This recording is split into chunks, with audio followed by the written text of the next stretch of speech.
오늘의 정치권 이슈 살펴보겠습니다. 현근택 전 민주당 상근 부대변인, 민현주 전 국회의원 두 분과 함께하겠습니다. 어서 오십시오. 안녕하세요. 안녕하세요. 먼저 민주당의 이른바 대선 경선 연기론과 관련된 얘기를 해볼까 합니다. 공개적인 목소리가 또 나왔는데요. 먼저 듣고 오시겠습니다. 근데 이번에는 그 대선 경선이 7, 8월에 휴가철에 진행되기 때문에 더 재미없을 것이다. 국민들한테 휴가 가 계신 분들한테 이걸 좀 봐주십사는 것도 예의가 아니기 때문에 연기하는 게 맞겠다. 연기하지 않는다면 그 대안으로 어떻게 흥행을 할 것인가 이걸 논의하자. 그래서 연석회의를 해달라 이렇게 어제 기자회견을 했습니다. 아직은 저희가 그럴 생각이 전혀 없고요. 일부 주자의 의견인데 저희가 논의하는 것 자체가 당의 분란을 자초하고 또 한 번 당헌 당규 개정을 하는 원칙 없는 정당이구나. 이런 비판을 받을 소지가 크기 때문에 원칙적으로 하는 것이 맞다. 곰곰이 생각해 보면 경선 연기론의 실익이 전혀 없다. 알겠습니다. 그렇게 생각합니다.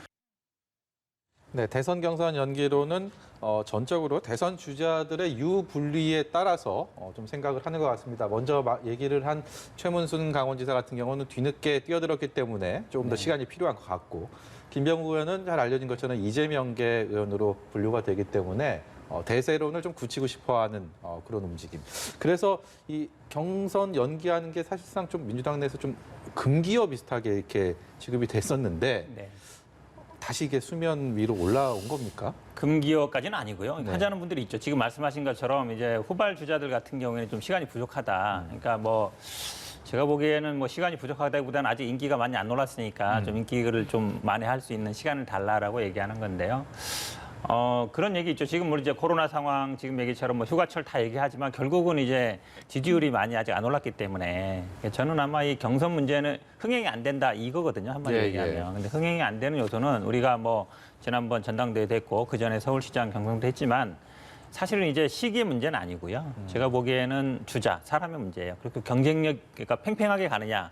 아니면 지금 이준석 후보처럼 의외 인물이 나오느냐 이런 거거든요. 근데 그렇기 때문에 그거를 한 2달 늦춘다고 해서 결과가 달라지겠느냐 이런 생각은 하고요. 그다음에 이번 경선이 좀 그전 경선과 다른 게 3월에 대선을 하잖아요. 근데 만약에 9월에 후보가 선출되면 9월, 10월, 11월이 사실은 입법이라든지 예산을 할 수 있는 시기거든요. 그렇죠. 근데 그 후보가 갖고 있는 장점이라든지 아니면 공약 이런 거를 미리 좀 집행을 할 수 있는 시기가 돼요. 왜냐하면 대선 후보가 선출되면 당이 거의 대선 후보 중심으로 돌아가거든요. 근데 만약에 9월, 10월에 경선을 하게 되면 사실은 이번 정기국회는 그냥 넘어가는 거예요. 넘어가고 어찌 보면 이제 야당하고 같이 하게 되는 건데 어찌 보면 지금 말씀하신 것처럼 지금 야당은 서울시장 경선도 되게 흥행했고 지금 당대표 경선도 어찌 보면 되게 주목을 받고 있잖아요. 그거는 좀 방식을 바꾸면 된다고 봐요. 우리 지난번에 당내에서도 국민의힘은 그런 걸 잘했어요. 스탠딩 토론도 하고 이렇게 원고 안 보고 서서 1대1 토론도 하고 그랬거든요.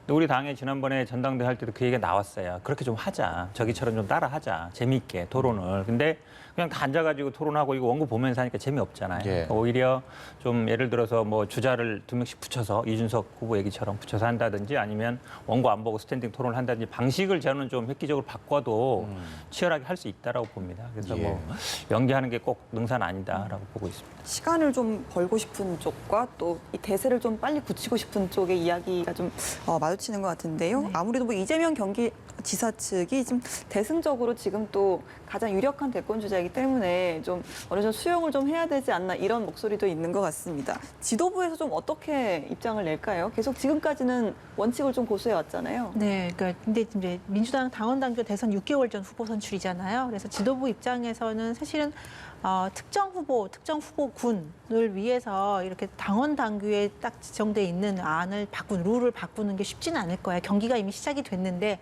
중간에 선수들이 불평불만을 한다고 해서 룰을 바꾸는 건 지도부로서는 공정한 대선 관리, 경선 관리라는 측면에서 상처가 날 수 있기 때문에 민주당 지도부에서도 쉽게 바꿀 수는 없을 텐데요. 문제는 이재명 지사가 아닌가 싶습니다. 키는 이재명 지사가 쥐고 있는데요. 국민들 다 아시지만 이재명 지사는 친문 핵심으로부터는 아직까지는 적극적인 지지를 못 받고 있는 것으로 많이 지적되고 있지 않습니까? 만일에 이제 이재명 지사가 지금 측근들의 그 반대에도 무릅쓰고 경선 연기를 받아들인다면 당내 화합, 즉 친문 핵심들로부터의 일정 정도의 동의 그다음에 또 지지를 좀 이끌어낸다는 그런 전략적인 측면에서는 합의를 할 수 있을 것 같아요. 그다음에 대국민적으로도 이재명 지사가 이렇게 대승적으로 포용하는구나. 그런 정치적 메시지를 주기 위해서라면 합의를 할 수 있겠지만 사실은 지금 이 민주당 지도부 입장에서는 지금 경선을 연기한들 이제 예를 들면 국민의힘 지금 전당대회가 굉장히 이슈가 되고 있지 않습니까? 그런 이슈를 국민들의 관심을 이끌어낼 만큼 정말 축제 분위기의 경선이 될 것인가. 예. 그렇지 않다면 민주당 지도부 입장에서는 그냥 일정대로 진행하는 것이 맞는 거 아닌가라는 생각이 들 것 같습니다. 꽤 오랫동안 이재명 경기지사가 여권 대권 주자 중에서 일강을 형성하면서 이제 견제라고 하죠. 집중 네네. 포화들이 최근 들어서 더 있는 것 같습니다. 특히 정책적인 부분 면에 있어서 기본소득 같은 경우는 네. 이재명 지사가 지속적으로 강조해왔던 부분인데 이게 야권 주자뿐만이 아니고 여권 네. 내에서도 견제를 집중적으로 받고 있는데 네. 현재 상황들을 좀 이게 좀 넘친다고 보십니까? 아니면 늘 봐왔던 수준이라고 생각하십니까? 저는 나쁘진 않다고 봅니다. 왜냐하면 사실은 뭐 우리가 뭐 지역이라든지 아니면 뭐 세대라든지 아니면 뭐 이념이라든지 이런 걸로 하는 것보다 이런 정책 경쟁하는 건 좋은 거거든요. 사실은 이제 국민의힘에서도 지금 뭐 오세훈 시장이나 유승민 의원도 뭐 안심소득, 뭐 공정소득 얘기하는데 어쨌든 기본소득의 아류라고 볼 수 있는 거예요. 그러니까 전 국민의 하냐, 보편적으로 하냐 있지만 국민의힘에서 또 뭐 아마 김종인 비대위원장 때 강령에도 넣었잖아요, 기본소득을. 결국은 이제 기본소득 큰 틀에서 보면 국민들에게 어느 정도 지금 사실은 재난지원금 같은 경우도요, 정기적으로 주면 기본소득하고 비슷한 거예요. 예. 비슷하게 보기 때문에 경제는 어찌 보면 기업은 뭐 굉장히 수출도 잘 되고 국가 경제도 발전하는데 개인들 주머니는 안 차고 있거든요. 그런 면에서 본다 그러면 다른 논쟁보다는 괜찮다. 최근에 이제 뭐 예를 들어서 그 노벨 평화 학자 받은 분이 뭐 기본소득에 찬성했느냐 반대했느냐. 저도 그래서 그분 책 주문했어요. 예. 한번 이겨보려고요. 실제로 어찌 보면 이 정책 논쟁으로 가는 거는 제가 보기에는 뭐 그나마 어찌 보면 우리 당의 이 경선이 그렇게 이슈가 안 되는데 그런 면에서 본다 그러면 이슈화를 됐고 있고 네. 뭐 좋은 측면이 있다고 보고 있습니다. 예. 야권 대선 후보로 꼽히는 윤석열 전 총장의 최근 행보를 두고 간보기를 하는 것이 아니냐, 네. 뭐 정치를 하는 것도 아니고 하지 네. 않는 것도 아니고 이런 비판이 좀 나오는 것 같아요. 분노하지 않는 나라를 만들겠다는 메시지는 어쨌거나 대권 선언으로 좀 이어집니다만 네. 여기에 관련해서 좀 너무 비대면 정치가 길어지는 것 아니냐 이런 비판도 나오거든요. 어떻게 네. 보시나요? 그러니까 지난주부터 나오는 이제 윤석열 전 총장에 대한 키워드가 간접 정치, 윤석열 뭐 이렇게 이제 많이 키워드가 나오고 있는데요. 사실은 사실 출마 선언을 아직도 안 했어요. 윤석열 네. 전 총장이. 그래서 출마를 한다라는 기정사실을 갖고 이야기하는 것이 윤 전 총장에게는 맞지 않는 걸 수도 있기 때문에 이런 부분이 사실은 저희가 말하기도 평론하기도 굉장히 부담스러운 부분인데요. 우리나라뿐 아니라 어느 나라든지 대통령이 대선에 나오기 위해서는 국민들의 검증을 받아야 되죠. 예. 이 국민의 검증을 받기 위해서는 본인이 직접 앞으로 정치 행보를 어떻게 하겠다라는 메시지가 분명히 전달이 돼야 되는데 윤 전 총장이 그 메시지 전달이 안 되고 있는 것이 가장 안타깝고요. 사실은 범야권에서는 굉장히 소중한 후보라고 생각을 합니다. 후보군이라고 생각을 하는데요. 이런 측면에서 윤 전 총장이 이제 간접 정치, 말씀하신 대로 간보기 정치라는 이런 닉네임을 떨고 본인이 직접 나서서 이제는 어떤 정치를 하고 대선을 나간다고 하면 앞으로 국가 운영을 어떤 방식으로 하겠다라는 국정 운영에 관한 한 본인의 능력과 역량을 보여줄 때가 개인적으로 전 이미 지났다고 생각합니다. 그러니까 지금이라도 한시라도 빨리 뭐 국민의힘에 입당을 하는 것 또는 정치를 앞으로 어떻게 하겠다라는 본인의 입장을 명확하게 밝히는 것이 뭐 국민의힘을 위해서가 아니라 국민에 대한 예의가 아닌가라는 생각이 듭니다. 주말 사이에 또 한 명의 인물이 윤석열 총장 관련해서 더 주목을 네. 받았죠. 김종인 전 비대위원장. 네. 앞서서는 뭐 별의 순간이라는 단어를 만들면서 윤석열 전 총장에 대한 어떤 주목도를 높이는 역할을 네. 했는데 조금 감정적으로 틀어졌는지 굉장히 좀 깎아내리는 그런 네. 발언을 해서 그 진위가 무엇인지 여러 사람들에게 좀 궁금증을 자아내고 있습니다. 어떻게 보셨습니까? 이거 한 3월 달인가 아마 별의 순간 얘기 나왔었거든요. 뭐 전화하라고 한 2-3달 기다린 것 같은데 전화를 일단 안 한 것 같고 안 만난 것 같고. 미친 건가요, 그러면? 그럼 그 사이에 뭐 의원들 다 만나고 뭐 여러 사람 만났잖아요. 예. 그렇지 않은지 안 그렇지 모르겠지만 일단 본인 얘기를 좀 들었으면 좋겠는데 안 들은 거에 대한 서운함도 있을 것 같고요. 아마 최근에 보면은 지금 말씀하신 것처럼 윤석열 총장이 정치는 하겠다는 분인데 지금 보면은 뭐 10원 한 장 발언이라든지 입당 발언이라든지 처음에는 다 얘기했다가 다 의원이나 이런 분들이에요. 나중에는 진위가 그게 아니다. 네. 이러면 또 오늘도 인터뷰 보니까 뭐 입당하는 게 그런 적 없다라고 얘기하고 있잖아요. 그럼 헷갈린 거죠. 국민들이 보기에는 무슨 생각인가. 그러니까 김종인 비대위원장 그래도 본인이 직접 나와서 말을 해요. 물론 이번에 아마 이제 뭐 검사가 대통령 된 적 없다 얘기에 대해서 뭐 윤석열 총장 염두에 둔 건 아니다 그러는데 국민들이 다 보기에는 그래도 뭐 검사니까 검사가 대통령 할 수 있을까 이렇게 생각하는 걸 반영하는 거거든요. 그래서 저는 기본적으로 정치를 하겠다는 사람이라면 정치라는 건 말로 하는 거잖아요. 예. 본인이 하든가 아니면 누구 뭐 대리인을 확실하게 지정해가지고 메시지를 줘야 되는데 지금 이 사람은 이 말하고 저 사람은 저 말하고 또 다들 뭐 측근, 최측근, 변호인, 뭐 어디 어릴 때 친구, 어디 뭐 교수 뭐 이런 사람들이 얘기하고 있잖아요. 그러니까 아니 이분이 그래도 정치를 하겠다는 분인데 이렇게 어찌 보면 저는 뭐 언론을 적절히 이용하고 있다고 보는데 근데 이렇게 정치 행보 이미 하고 있잖아요. 사진도 찍고 현충원도 가고 그럼 거기서 한마디 하면 되거든요. 나올 때 뭐 이렇게 해서 현충원에 왔습니다 하면 되는데 왜 그렇게 안 할까? 저는 사실 그 부분이 참 의문이에요. 어떻게 보셨어요?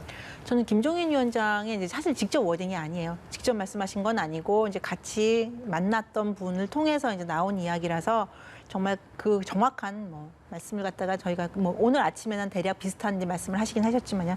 정확한 워딩인지는 뭐 알 수는 없지만요. 대략 그 의미에서를 본다면 저는 사실은 틀린 말씀하신 건 아니라고 생각을 해요. 검찰이 대통령이 될 수 없는 건 아니죠. 검찰이 누구든 검사든 변호사든 어느 누구든 대한민국에서는 지금 헌법상으로는 만 40세 이상이면 누구나 다 대통령 선거에 나갈 수 있죠. 그런데 문제는 검사로서의 검찰 법무 행정의 경험만 가지고는 대통령을 수행하기는 쉽지 않다. 그러니까 빨리 나와서 다른 분야의 역량을 쌓고 경험을 쌓고 아니면 본인이 부족하다고 하면 주변의 도움을 받아서라도 어떤 비전을 가지고 있는지를 보여줘야 된다라는 그 점을 강조한 거라고 생각을 합니다. 근데 이렇게 길게 말씀을 안 하시고 전하시는 분은 이제 짧게 한 문장으로 하다 보니까 오해가 있었던 것 같은데요. 아까 앞서서 제가 말씀드린 것과 똑같이 국민이 기대하고 있는 윤석열 전 총장은 검찰총장으로서의 윤석열뿐 아니라 국가를 그래서 앞으로 어떻게 운영해 나갈지 국민을 어떻게 섬길지에 대해서 구체적으로 알고 싶어해요. 예산은 어떻게 할 것이고 뭐 복지는 어떻게 할 것이고 그 부분에 대한 답이 필요한 시기다라는 점에서 저는 이 부분을 이해했습니다. 국민의힘 지지율 관련해서 좀 여쭤보고 싶은데요. 전주 대비 2.4%포인트가 오르면서 상승세를 보이고 있습니다. 특히 좀 중도층에서 지난주보다 5.7%포인트 오르면서 43.8%로 나타났습니다. 지금 뭐 한창 좀 주목받고 있는 당대표 경선 컨벤션 효과 또 뭐 윤석열 전 검찰총장의 공개 행보 이런 것들이 좀 큰 영향을 받다라고 이해할 수 있을까요? 우선은 지금 국민의힘 전당대회에 대한 국민적 관심이 반영된 결과가 아닌가 싶습니다. 특히 이제 말씀하신 대로 중도층의 지지율이 높았어요. 국민의힘이 이제까지 지난 6년 동안 많이 고전했던 가장 큰 이유가 국민의힘을 과거에 지지했던 분 또는 중도층에 계셨던 분들 중에 국민의힘, 그러니까 새누리당 때부터요 지지했던 분들이 이탈했던 것들인데 이탈했던 이제 점인데. 조금씩 이제 돌아온 부분이고 특히 최근에 이제 전당대회에서 국민의힘이 그러면 새로운 모습을 보이려나 보다. 국민이 기대하는 것처럼 개혁된 모습을 보이는 그런 기대, 희망이 섞여서 지금 지지율이 높아지는 것이 아닌가 싶습니다. 그리고 지난주에 좀 보였지만 이제 윤석열 전 총장의 약간 공개 행보, 그다음에 사진이 배포됐죠. 그리고 현장 행보가 물론 실시간 아니지만 현장 행보도 이제 기사화되면서 이 부분도 국민의힘에 대한 지지율이 높아지는 계기는 됐지만 사실은 윤석열 전 총장이 그냥 행보를 시작한 건 아니라고 생각을 해요. 국민의힘이 변화를 하겠구나. 그래서 내가 그 국민의힘과 같이 갔을 때도 정치적으로 그 리스크가 위험 부담이 적겠구나라는 그런 정치적인 셈법이 있지 않을까라는 생각이 듭니다. 예. 국민의힘은 이제 오늘부터 모바일 당원 투표 시작을 했습니다. 이제 금요일 날 전당대회를 통해서 새로운 당대표를 뽑게 되는데 그동안에는 참 흥행을 여당에서 봐도 흥행이 많이 됐죠. 그렇죠. 네. 그렇다면 두 분의 촉을 이 대목에서 한번 좀 여쭤보도록 하겠습니다.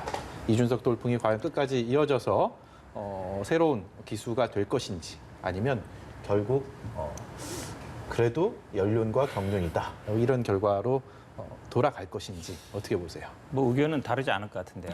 거의 뭐 될 것 같아요. 지지율이 얼마냐가 중요한 것 같은데 지금은 아마 뭐 과반이 넘을지 모르겠지만 제가 보기에는 뭐 한 5% 정도는 되지 않을까요? 합쳐가지고 그 정도로 예상해 봐서 되는 거는 오히려 안 되면 이상한 상황인 것 같아요. 안 되면 아마 제가 보기에 국민의힘 당원이나 분들이 이게 이상하다. 일반 여론과 당원이 이렇게 달라도 되겠느냐 이게 나올 것 같거든요. 그래서 오히려 저는 되는 거는 뭐 거의 기정사실인데 지지율을 얼마나 얻을 거냐. 오히려 많이 얻는다면 과반, 안 된다 그러면 뭐 40대 초반 정도인 것 같은데 뭐 큰 변수 없이 그냥 될 걸로 보고 있습니다. 네.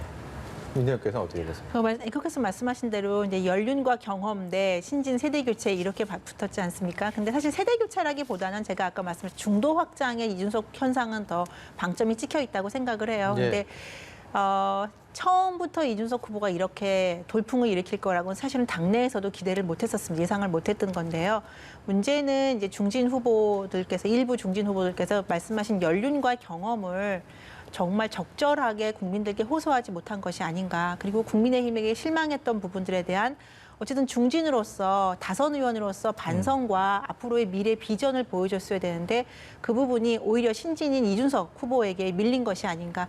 이 차원에서 지금 당신과 민심이 뭐 분리될 것이다, 딸이 나타날 것이다라고 해서 이제 중진 몇몇 분들은 이제 주장을 하시지만 사실은 선거 결과에서는 상당히 수렴하는 점에서 결과가 나오지 않을까라는 생각이 듭니다. 네, 두 분 다 좀 이준석 대세로 마무리를 좀 지을 것이다라고 예측을 해주셨는데요. 아무래도 좀 막바지로 치닫다 보니까 좀 후보들 간의 어떤 신경전도 상당히 좀 점점 더 날이 좀 서지는 것 같아요. 주말 사이 뭐 메시지 논란도 있었고요. 좀 너무 이전 투고 양상으로 가는 게 아니냐, 좀 긍정적인 모습이 좀 어느 정도 좀 찬물을 끼얹는 것 아니냐 이런 우려도 나오더라고요.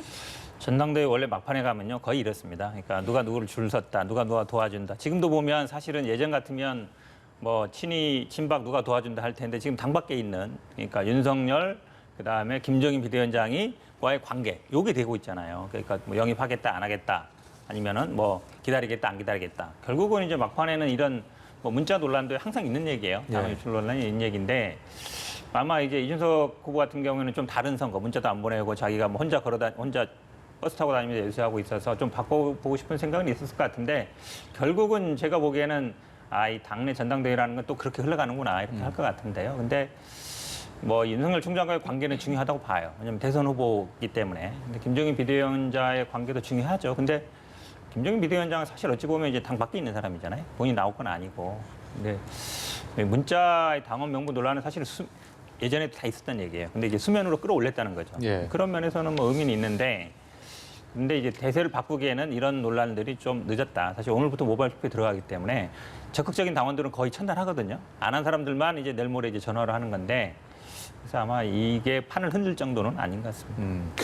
당초에 예비 경선 때는 50대 50 여론조사랑 당원 투표가 50대 50이었기 때문에 본 투표를 하게 되면 당원 70, 여론조사 30에서는 구도가 좀 바뀔 것이다라는 게 일반적인 전망이었는데 이것이 예비 경선이나 지금 본 경선이나 큰 차이 없이 대세론으로 형성되는 가장 결정적인 어떤 사건이라고 할까요? 아니면 시점이라고 할까요? 그런 게 어떤 순간이라고 보세요? 사실은 처음에는 이 경선 룰 가지고 논란이 많았죠. 후보들 본인들은 감히 이제 본인이 선수로 뛰고 있기 때문에 룰 가지고 규칙 가지고 이제 직접 언급하는 것이 문제가 될 수 있어서 굉장히 조심했지만 그 밖에 외부 그러니까 다른 후보가 아닌 다른 우리 당 내 안팎에서는 사실 걱정이 많았습니다. 왜냐하면 서울시장, 부산시장 선거에서도 저희가 국민 100%로 했거든요. 경선을.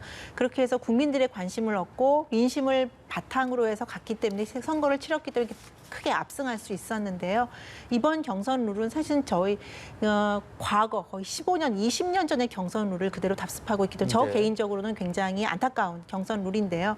그래서 이 경선 룰 때문에 특정 후보가 불리하고 특정 후보가 유리해지는 거 아니냐, 국민의힘이 과거로 돌아가는 거 아니냐라는 걱정이 있었지만 사실은 국민의힘 책임당원 분들이라고 하죠. 저희는 책임당원 분들의 당에 대한 걱정과 우려가 사실은 일반 국민들의 걱정과 우려와 크게 다르지 않았다라는 생각이 들고요. 그래서 이게 반영이 됐다고 생각하고요.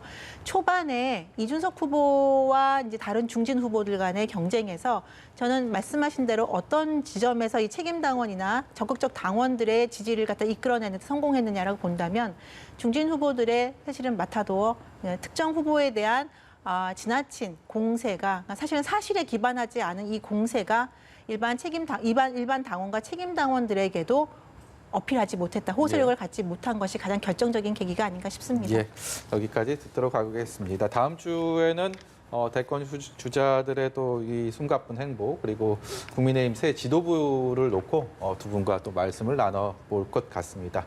지금까지 현근택 전 민주당 상근 부대변인, 민현주 전 국회의원이었습니다. 고맙습니다. 고맙습니다. 맞습니다.